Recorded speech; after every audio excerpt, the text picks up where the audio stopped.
2 வயசுல இவன் கூட டைம் ஸ்பெண்ட் பண்ணா என்ன பண்ணுவேன், இவனை தூக்கி இடுப்புல வச்சுட்டு சோறு ஊட்டுவேன். நான் வந்து அந்த டைம் எல்லாம் வேலைக்கு போயிட்டு என் குடும்பத்துக்காக காசு காசு காசுன்னு ஓடிட்டு இவனுக்கு 20 வயசு ஆகும்போது நான் ஃப்ரீ ஆயிட்டு 20 வயசுல இவனை இடுப்புல தூக்கி வச்சனால சோறு ஊட்ட முடியுமா?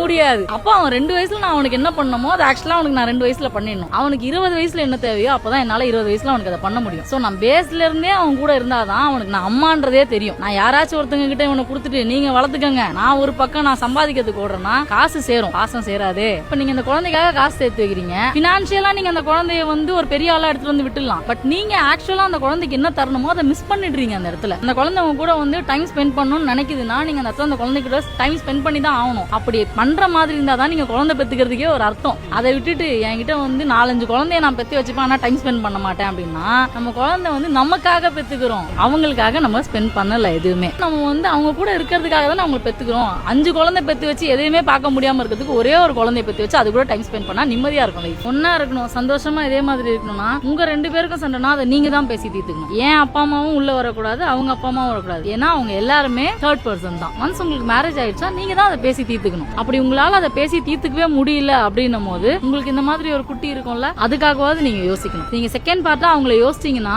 நீங்க உங்க 2 பேரும் தனித்தனியா பர்சனா பார்க்கவே மாட்டீங்க. நீங்க 2 பேரும் கலந்ததுதான் அந்த குழந்தை அப்படின்னும் அந்த குழந்தைக்காக நீங்க ஹாப்பியா இருந்துதான். நம்ம எப்படி இருக்கமோ அதை பார்த்தா அந்த குழந்தை வளரும். நம்மளதான் வந்து ஒரு எக்ஸாம்பிளா எடுத்துக்கணும். குழந்தைங்க ஐயோ நம்ம எப்படின்னா சண்டை போட்டுக்கோ, நீ பெருசா நான் பெருசான்னு பார்த்தோம்னா அந்த குழந்தை 2 பேருக்குமே இல்லாம ஆயிடும். அதை நம்ம மைண்ட்ல ஏத்திக்கிட்டோம்னா லைஃப் ரொம்ப ஈஸியாயிடும். உங்களுடைய ஃபியூச்சர் பார்ட்னர் அப்படின்ற ஒரு விஷயத்த மொத்தமா அண்ணன் பூர்த்தி பண்ணிட்டாரு. நான் எக்ஸ்பெக்டே பண்ணாத அளவுக்கு பூர்த்தி பண்ணிட்டாருங்க. எங்க வீட்டுல பார்த்து வச்ச மாப்பிள்ள தான். உங்களுக்கு ஓகேவா எனக்கு ஓகேன்னு சொல்லிட்டு நான் இவர் போட்டோ கூட பாக்கல. அப்படி இருக்கும் போது என்ன ஆச்சுன்னா இவர் சடனா என்கிட்ட பேசுறாரு. பேசி ஐயோ அந்த போட்டோ எங்க வச்சாங்களே அப்படின்னு போய் வீட்டுல தேடுறேன். பேசி முடிச்சதுக்கு அப்புறம் என்னடா போட்டோவை பாக்குறதுக்கு வந்து பீம் பாய் மாதிரி இருக்கான், போட்டோல பார்த்தா இவ்வளவு பொறுமையா பேசுறானு, அடிப்பானோ அப்படின்னு.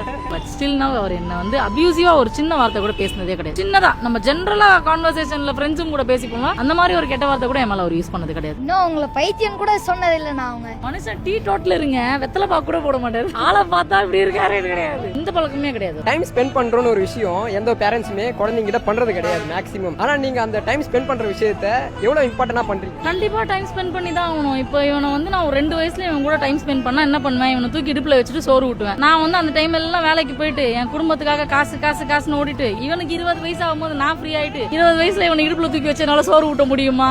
முடியாது. அப்ப அவன் 2 வயசுல நான் அவனுக்கு என்ன பண்ணமோ அது ஆக்சுவலா அவனுக்கு நான் 2 வயசுல பண்ணிடணும். அவனுக்கு 20 வயசுல என்ன தேவையோ அப்பதான் என்னால 20 வயசுல அவனுக்கு அதை பண்ண முடியும். சோ நான் பேஸ்ல இருந்தே அவன் கூட இருந்தாதான் அவனுக்கு நான் அம்மான்றதே தெரியும். நான் யாராச்சும் ஒருத்தங்க கிட்ட இவனை கொடுத்துட்டு நீங்க வளர்த்துக்கங்க, நான் ஒரு பக்கம் நான் சம்பாதிக்கிறதுக்கு ஓடுறேன்னா காசு சேரும், பாசம் சேராது. நிறைய பேரண்ட்ஸ் பண்ற தப்பு இருக்குங்களா, அந்த டைம் ஸ்பெண்ட் பண்ணாதான். கேட்டா காரணம் காசு தான் சொல்றாங்களே. ஏன்னா குழந்தைக்காக தான் நாங்க வந்து வேலைக்கு போறோம், அதனால தான் குழந்தைகிட்ட டைம் ஸ்பெண்ட் பண்ண முடியலன்ட்டு. அது எவ்வளவு பேர் தப்புன்ட்டு சொல்லுவாங்க. இப்ப நீங்க இந்த குழந்தைக்காக காசு சேர்த்து வைக்கிறீங்க, அந்த குழந்தைக்கு அந்த காசு மேல இன்ட்ரெஸ்டே இல்ல. பினான்சியலா நீங்க அந்த குழந்தைய வந்து ஒரு பெரிய ஆளா எடுத்துட்டு வந்து விட்டுலாம். பட் நீங்க ஆக்சுவலா அந்த குழந்தைக்கு என்ன தரணுமோ அதை மிஸ் பண்ணிடுறீங்க. அந்த இடத்துல அந்த குழந்தை உங்க கூட வந்து டைம் ஸ்பெண்ட் பண்ணணும்னு நினைக்குதுன்னா நீங்க அந்த இடத்துல அந்த குழந்தைகிட்ட டைம் ஸ்பெண்ட் பண்ணி தான் ஆகணும். அப்படி பண்ற மாதிரி இருந்தா தான் நீங்க குழந்தை பெத்துக்கிறதுக்கே ஒரு அர்த்தம். அதை விட்டுட்டு என்கிட்ட வந்து 4-5 குழந்தைய நான் பெத்து வச்சுப்பேன் ஆனா டைம் ஸ்பெண்ட் பண்ண மாட்டேன் அப்படின்னா நம்ம குழந்தை வந்து நமக்காக பெத்துக்கிறோம், அவங்களுக்காக நம்ம ஸ்பெண்ட் பண்ணல. எதுவுமே நம்ம வந்து அவங்க கூட இருக்கிறதுக்காக தான் அவங்க பெத்துக்கிறோம். 5 குழந்தை பெத்து வச்சு எதையுமே பார்க்க முடியாம இருக்கிறதுக்கு ஒரே ஒரு குழந்தைய பெத்து வச்சு அது கூட டைம் ஸ்பெண்ட் பண்ணா நிம்மதியா இருக்கும்.